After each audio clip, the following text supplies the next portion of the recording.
नमस्कार दोस्तों। अब हम आज की इलेक्ट्रिकल ऑब्जेक्टिव क्वेश्चन शुरू करते हैं। और अगर आपको वीडियो अच्छा लगता है तो सब्सक्राइब जरूर कीजिएगा। तो आज का पहला क्वेश्चन हम शुरू करते हैं। और उससे पहले कल का एक वीडियो में थोड़ा एक क्वेश्चन में मिस्टेक हो गया था।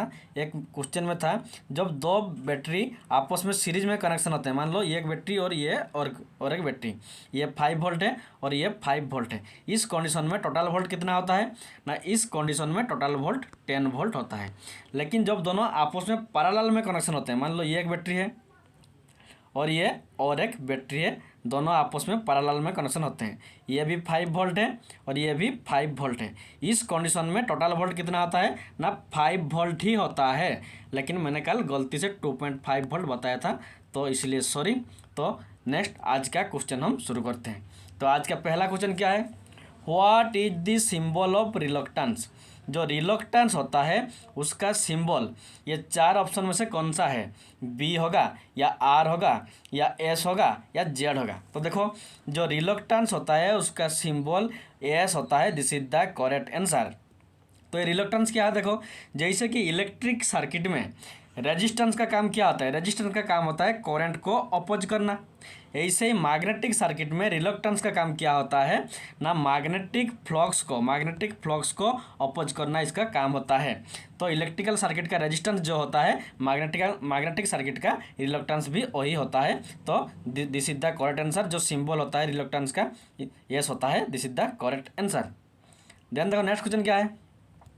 नेक्स्ट क्वेश्चन है, on the occurrence of an unsymmetrical fault the sequence component which is always greater than the negative sequence component is dash. देखो, जब अनसिमेट्रिकल फॉल्ट होता है किसी भी ट्रांसमिशन लाइन में अनसिमेट्रिकल फॉल्ट होता है, उस कंडीशन में कौन सा कंपोनेंट हमेशा नेगेटिव सीक्वेंस कंपोनेंट से ज़्यादा होता है, ग्रेटर होता है। तो इसका आंसर जीरो सीक्वेंस कंपोनेंट होगा या पॉजिटिव सीक्वेंस कंपोनेंट होगा या बोथ दोनों होंगे या नॉन ऑफ द अबव। तो देखो, जब एक अनसिमेट्रिकल फॉल्ट होता है उस कंडीशन में जब पॉजिटिव सीक्वेंस कंपोनेंट होता है, this is the correct answer.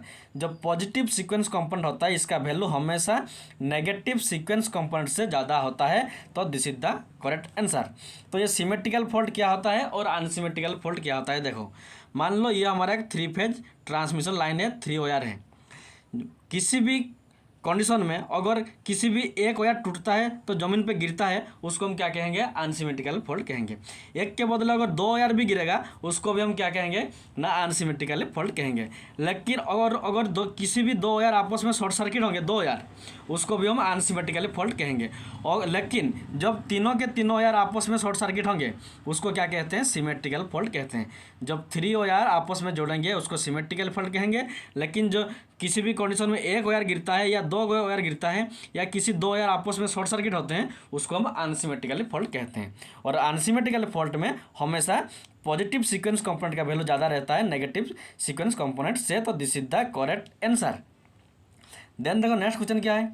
Next question है, induction relay are use for dash. देखो, जो इंडक्शन रिले होता है वो ये 4 में से किसका यूज करता है, एसी क्वांटिटी का यूज होता है इंडक्शन रिले में, या डीसी क्वांटिटी का यूज होता है इंडक्शन रिले में, या बोथ एसी भी और डीसी भी यूज होता है इंडक्शन रिले में, या नॉन ऑफ द अबव। तो इसका आंसर होगा, जो इंडक्शन वर्ड आता है इंडक्शन एसी से ही आता है, एसी ऑल्टरनेटिव करंट से ही इंडक्शन होता है।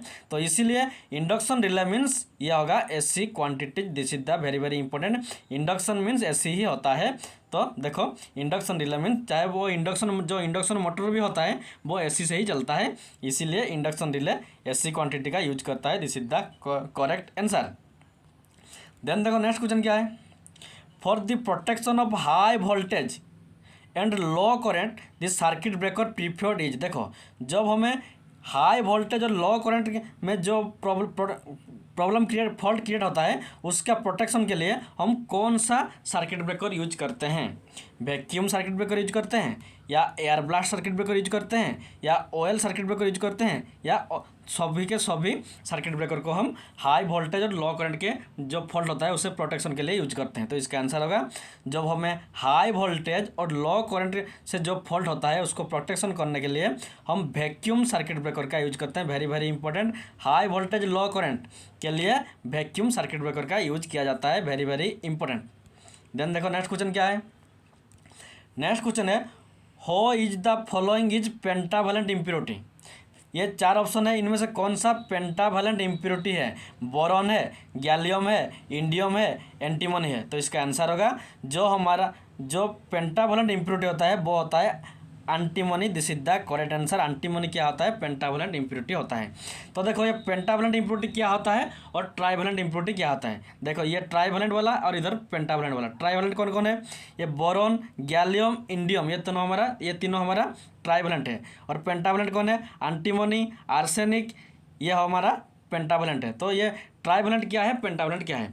जिस एटम की आउटर मोस्ट सेल में 3 ही इलेक्ट्रॉन होता है उसको कहते हैं क्या? ट्राइवैलेंट इम्प्योरिटी कहते हैं।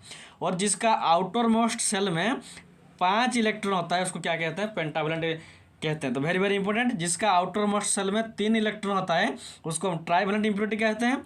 और जिसका आउटर मोस्ट सेल में 5 इलेक्ट्रॉन होता है उसको क्या कहते हैं? पेंटावैलेंट कहते हैं। तो एंटीमनी, आर्सेनिक का आउटर मोस्ट सेल में 5 इलेक्ट्रॉन होता है और जो बोरॉन, गैलियम, इंडियम होते हैं इसका आउटर मोस्ट सेल में 3 इलेक्ट्रॉन होते हैं, इसीलिए ये तीनों हमारा ट्राइवैलेंट होता है और ये हमारा पेंटावैलेंट है। This is the correct answer. Then next question देखो, नेक्स्ट क्वेश्चन क्या है? Which type of semiconductor is used in light emitting diode. देखो जो हमारा light emitting diode means LED, जो एलईडी लाइट होता है हमारा लाइट एमिटिंग डायोड होता है, उसमें ये 4 ऑप्शन में से कौन सा टाइप ऑफ सेमीकंडक्टर का यूज किया जाता है? जर्मानियम का, या सिलिकॉन का, या गैलियम आर्सेनाइड का, या नन ऑफ द अबव। तो इसका आंसर होगा जो हमारा एलईडी होता है लाइट एमिटिंग डायोड, ये इसमें हम गैलियम आर्सेनाइड का यूज करते हैं। Very very important, this is the correct answer. इसका लाइफ स्पैन बहुत ज़्यादा होता है, 20 ईयर तक ही होता है, 20 साल तक होता है। तो this is the correct answer. जो गैलियम आर्सेनाइड होता है उसको हम वेरी वेरी इंपॉर्टेंट एलईडी में हम कौन सा किसको यूज करते हैं ना? गैलियम आर्सेनाइड को यूज करते हैं। देन देखो नेक्स्ट क्वेश्चन क्या है? नेक्स्ट क्वेश्चन है what is the RMS value. ये 4 ऑप्शन है, इनमें से कौन सा आरएमएस वैल्यू है? RMS mean root mean square value, इनमें से कौन सा है? मैक्सिमम वैल्यू के साथ 0.5 मल्टीप्लाई करने से हमें आरएमएस वैल्यू मिलेगा, या मैक्सिमम वैल्यू के साथ 0.707 को मल्टीप्लाई करने से मिलेगा, या मैक्सिमम वैल्यू के साथ √2 मल्टीप्लाई करने से हमें आरएमएस वैल्यू मिलेगा, या नॉन ऑफ द अबव। तो इसका आंसर होगा जो आरएमएस वैल्यू होता है वो मैक्सिमम वैल्यू के साथ 0.707 को अगर मल्टीप्लाई करेंगे तो हमें आरएमएस वैल्यू मिलता है। This is the correct answer. और जो ये जो मैक्सिमम वैल्यू होता है, मैक्सिमम वैल्यू डिवाइड बाई √2 करने से भी, डिवाइड बाई √2 ये मल्टीप्लाई वाला नहीं है, अगर हम डिवीजन करेंगे √2 को तो भी हमारा आरएमएस वैल्यू ही मिलता है। तो देखो मैक्सिमम वैल्यू बाई √2 हो सकता है, या मैक्सिमम वैल्यू इंटू 0.707 होता है, ये होता है हमारा RMS value means root mean square value. तो this is the correct answer. Then देखो नेक्स्ट क्वेश्चन क्या है? नेक्स्ट क्वेश्चन है which type of winding we used in generator for more voltage and less current. देखो जो हमारा generator का winding होता है वहाँ पर स्पेशल 2 टाइप का वाइंडिंग होता है, एक होता है वेव वाइंडिंग, दूसरा होता है लाभ वाइंडिंग। तो कौन सा वाइंडिंग में वाइंडिंग करने से हमें मोर वोल्टेज, ज़्यादा वोल्टेज मिलेगा और कम करंट मिलता है?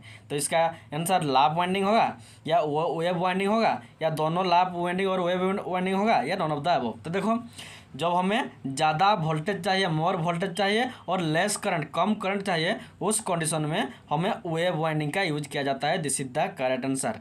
वेव वाइंडिंग में क्या होता है? 2 पैरेलल पाथ होता है। जैसे कि मान लो हमारा जो वेव वाइंडिंग अगर 10 वाइंडिंग होगा उसमें देखो एक लाइन में 5 वाइंडिंग रहेगा और दूसरा लाइन में और 5 वाइंडिंग होगा, तो 2 पैरेलल लाइन बनता है। वेव वाइंडिंग में चाहे भी जितना भी वाइंडिंग हो 2 ही पैरेलल पाथ बनता है। वेरी वेरी इंपॉर्टेंट, 2 ही पैरेलल पाथ बनता है। तो देखो जब हमें ज़्यादा वोल्टेज और कम करंट चाहिए उस कंडीशन में हम वेव वाइंडिंग का यूज करते हैं, और जब हमें ज़्यादा करंट, मोर करंट चाहिए और लेस वोल्टेज चाहिए उस कंडीशन में हम लाभ वाइंडिंग का यूज करते हैं। Very very important, more current less voltage lap winding, और more voltage less current wave winding. Very very important. Then देखो नेक्स्ट क्वेश्चन क्या है? नेक्स्ट क्वेश्चन है in which type of connection neutral is absent. देखो कौन सा connection में neutral नहीं होता है, एब्सेंट रहता है, नहीं होता है? स्टार कनेक्शन में न्यूट्रल नहीं होता है, या डेल्टा में नहीं होता है, या बोथ स्टार और डेल्टा दोनों में ही न्यूट्रल नहीं होता है, या ना ही स्टार में होता है ना ही डेल्टा में होता है? तो देखो जो मान लो ये हमारा होता है स्टार कनेक्शन और ये होता है डेल्टा कनेक्शन। तो देखो डेल्टा से इधर एक फेज, इधर एक फेज, इधर और एक फेज निकलता है, इधर न्यूट्रल नहीं निकलता है। लेकिन ये स्टार है तो देखो यहाँ से एक फेज निकलेगा, यहाँ से एक निकलेगा, यहाँ से एक निकलेगा, लेकिन ये तीनों फेज का जो जॉइनिंग कंजक्शन पॉइंट है वहाँ पर हमारा न्यूट्रल निकलता है। तो इसीलिए जो स्टार कनेक्शन होता है वहाँ पर न्यूट्रल होता है, लेकिन जो डेल्टा कनेक्शन होता है वहाँ पर हमारा न्यूट्रल नहीं होता है। तो क्वेश्चन में क्या है ना, न्यूट्रल कहाँ पर एब्सेंट है, मीन्स नहीं है। तो इसका आंसर होगा डेल्टा कनेक्शन में न्यूट्रल एब्सेंट होता है। This is the correct answer. Then next question क्या है, देखो नेक्स्ट क्वेश्चन है distance protection scheme is use for the protection of dash. देखो एक प्रोटेक्शन स्कीम है, कौन सा ना, डिस्टेंस प्रोटेक्शन स्कीम। ये स्कीम को हम ये चार ऑप्शन में से किसके प्रोटेक्शन के लिए यूज करते हैं? ऑल्टरनेटर की प्रोटेक्शन के लिए हम डिस्टेंस प्रोटेक्शन स्कीम यूज करते हैं, या ट्रांसफार्मर की प्रोटेक्शन के लिए हम डिस्टेंस प्रोटेक्शन स्कीम यूज करते हैं, या ओवरहेड लाइन के प्रोटेक्शन के लिए हम डिस्टेंस प्रोटेक्शन स्कीम यूज करते हैं, या नॉन ऑफ द अबव। तो इसका आंसर होगा जो डिस्टेंस प्रोटेक्शन स्कीम होता है उसको हम ओवरहेड लाइन का प्रोटेक्शन के लिए यूज करते हैं। This is the very very important. तो कैसे करते हैं, देखो मान लो ये हमारा क्या है ना, एक ओवरहेड लाइन है, बहुत लॉन्ग डिस्टेंस कवर करता है ओवरहेड लाइन। तो इसमें क्या होता है ना, देखो ये हमारा एक रिले है, ये रिले है, और मान लो कुछ इस कंडीशन में क्या होता है, यहाँ इस प्लेस में क्या होता है ना, फॉल्ट होता है। तो देखो जितना ज़्यादा डिस्टेंस होगा उसका इम्पीडेंस उतना ही ज़्यादा होगा। डिस्टेंस के साथ एक बात याद रखो, डिस्टेंस के साथ इम्पीडेंस डायरेक्टली प्रोपोर्शनल होता है। जितना ज़्यादा डिस्टेंस में फॉल्ट होगा उतना उसका इम्पीडेंस उतना ही ज़्यादा होता है। उसके लिए एक फिक्स वैल्यू है। अगर उस फिक्स वैल्यू से कम होता है उस कंडीशन में क्या होगा, देखो जो रेजिस्टेंस होता है वो डीसी में क्या करता है ना, करंट को अपोज करता है। ऐसे ही एसी सर्किट में कौन अपोज करता है?